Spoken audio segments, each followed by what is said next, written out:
Point advantage. Yeah, had a 15-point lead in the first. Indiana stormed back to tie it at 32 at the end of the quarter, and then Cleveland built that lead up with a 34-13 second. Indiana 0 of 11 from 3 in that second, 0 of 4 against that zone, and 3 of 11 overall from the floor against the zone. For a Pacers update, let's send things over to Angel Gray. Well, I was able to catch up with the staff for the Pacers, and I just specifically went to the numbers. He said, well, that's exactly what we have been talking about at halftime. Corey, you mentioned 0 for 11 from 3 in the second quarter because of the zone, but he said these are the numbers that we have been harping to our team. We are 6 for 19, chasing 50-50 balls. We are also getting out-rebounded. Them on the offensive glass has... Astonishing in the first half, a 13-2 edge for Cleveland, a 21-4 edge in second chance points.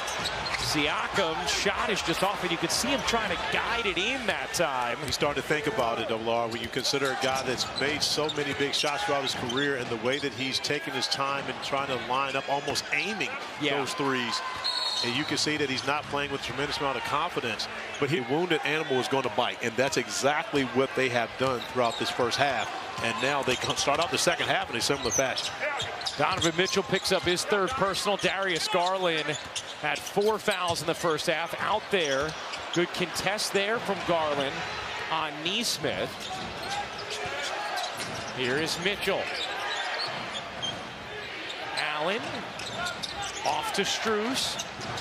Garland catch fire, making Mitchell on a 3 as Donovan Mitchell has 20 points now. He's 8 for 16 from the floor and 3 of 6 from 3. Good sign for Mitchell after he had really struggled from 3 through the first 2 games, was 2 for 18. But Double R, 2 of those 3 threes are catch and shoot threes. Another catch and shoot opportunity. He's unable to get it to go, but he wasn't getting those shots in the first 2 games. He had to create all of his opportunities off the bounce. Here's Siakam, the Euro, and the finish.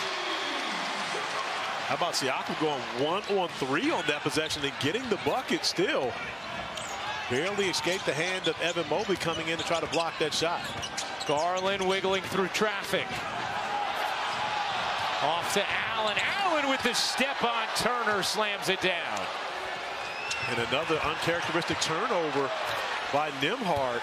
We've seen one from Halliburton in this first half, another one by Nembhard. You don't often see this from the Pacers. Garland back ironing off. Mitchell another O-board for Cleveland. Mobley working Nembhard. Here's Mobley backing him down, and felt his impact in the way he has just created rhythm for this Cavs offense. And I believe he's taken so much of the pressure off of Donovan Mitchell to have to do everything on the offensive end of the floor. That in itself has been productive for Darius Garland being on the court. Mitchell with the fading shot clock, another offensive. That the driving lanes are going to be cut off for Tyrese Halliburton. That's where he does his best work, when he's playing getting downhill. Mobley gets downhill and finishes. It's a 24-point Cavs lead, facing a 2-0 series hole. And it looks as though the Cavs have gone back to their man-to-man defensively, so this is where Halliburton has to be aggressive. Nembhard can't hit. Nembhard's been terrific in these playoffs, but just 1 of 6 tonight. He had 13 assists in game 2. Garland back ironing off, and a rare defensive rebound from Indiana. Here's Nesmith digging inside. A remarkable difference, and you saw those numbers tonight on the offensive glass with a 23-4 edge in second chance points. I mean, just getting back as Strus lays it in. Mobley, Garland, Hunter.